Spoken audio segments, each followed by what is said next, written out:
Hey guys, I'm making this quick video for you because Mike and I have been getting several emails from people who have been having back pain. For some reason, it just seems like recently a lot of people are hurting, particularly in the low back. And I think that's just an epidemic across the board in just modern society for several reasons. Before I get into the lesson and show you how I believe is the easiest way to identify why you're having these back problems and how to correct them, you might see that I'm wearing a cast. If you don't know why I'm wearing this soft cast, I'm not going to tell you the whole story here because I've told the story 1,000 times and even have some videos about it on my personal blog at hulsestrength.com. You probably know what that is. So check that out. That way we can move on, move past the distraction. Anyway, so here are the typical reasons why, or the most prominent reason why I see most people suffering from back pain, in particular people who exercise often. It's due to a muscular imbalance in the hip region, believe it or not. So it's what's happening within your hips, your upper hamstrings, your abdominals, the area surrounding your low back that is contributing to some of the low back pain. I'll tell you what I mean in a moment. If you take a good look at your hip region, this is called like the lower cross. Basically, where your abdominals are B, your upper hamstrings are C, your low back is A, and your hip flexors are D. This guy's nose is this way, so it makes a little bit more sense. Several imbalances can occur between your abdominals, your upper hamstrings, your low back, and your hip flexors. But essentially, to be a fully balanced person, those four muscle groups have to work together synergistically, all providing the same amount of effort in order to produce movement. So what happens a lot of times is there's an imbalance where like these two guys are working really hard, and these two guys are weak and lazy. They just don't do anything. And then you have just the opposite, where these two guys are really strong, and these two guys are really weak. Your body works in a series of crosses and like cross patterns, and this is just one of them.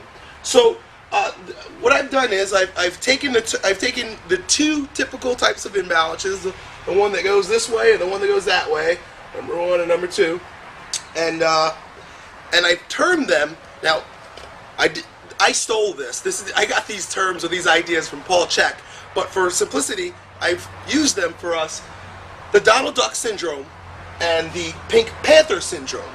The Donald Duck syndrome is also you can also call it hyperlordosis. It's basically guys that look like Donald Duck, because like even myself at times, where your butt sticks out, it's almost like your belly's kind of extended, and you almost sometimes waddle. It's a little strange. But this is marked by someone who looks like Donald Duck, because as you can see, our buddy here has got his butt stuck way out and his chest is all up. So when you're dealing with a situation like that, what you have is a muscular imbalance that's causing an anterior pelvic tilt. That just means your pelvis is tipping forward, and when it tips forward, that means your belly spills out and your butt flips up in the air. The reason why that happens is because you've got, in relation to the rest of the four areas here, this quadrant, in relation to the rest of the areas, you've got overdeveloped and really strong lumbar erectors. That's the low back muscles. So a lot of times people that are like this, they think they need to strengthen their back. And I've seen them go to physical therapists, and the therapist says, you need to do some hyperextensions. And it's like, you're already friggin' hyperextended. Why is he telling you to do hyperextensions? It's because he doesn't understand muscular imbalance. You're already highly developed in the low back. You've got very strong low back muscles, but they're working way too hard, and that's why they're always fatigued or painful. Your hip flexors are going to be muscles that are extremely tight, because they also contribute to the tipping forward of the hips. So those are your really tight, strong muscles. That's a good thing, but they need to be stretched in order, because when you stretch a muscle, you sort of weaken it, or you take a lot of the nervous energy out of it. They need to be stretched in order to give way for the weaker muscles to come up and meet that even balance within those four groups, or those two groups. your abs, the abdominals. Guys of this nature or athletes of this nature tend to have weaker abdominals, in particular weaker low abdominals, and upper hamstrings tend to be a little bit weak. Ken Griffey Jr. always pulled his hamstring, and if his strength and conditioning coach understood that he had a serious anterior pelvic tilt, then he would have probably spent more time strengthening his upper hamstrings and abdominals. So this could have been avoided. So if you're a Donald Duck, you know what, you can relate to that totally.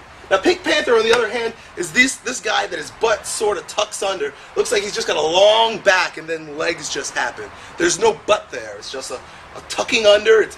That's the way Pink Panther looks. If you notice, he's got his butt tucked under, and this guy's pointing at it. So Pink Panthers have what's called a hypolordosis. You have no lordosis, no lordotic curve in your low back. It's just flat. There's no curve. And a posterior pelvic tilt. That means your pelvis is sort of tipping backwards. It's tipping this way and it's pulling your hips forward. You probably can't see me. I'm moving my hips and stuff. You can only see my upper body.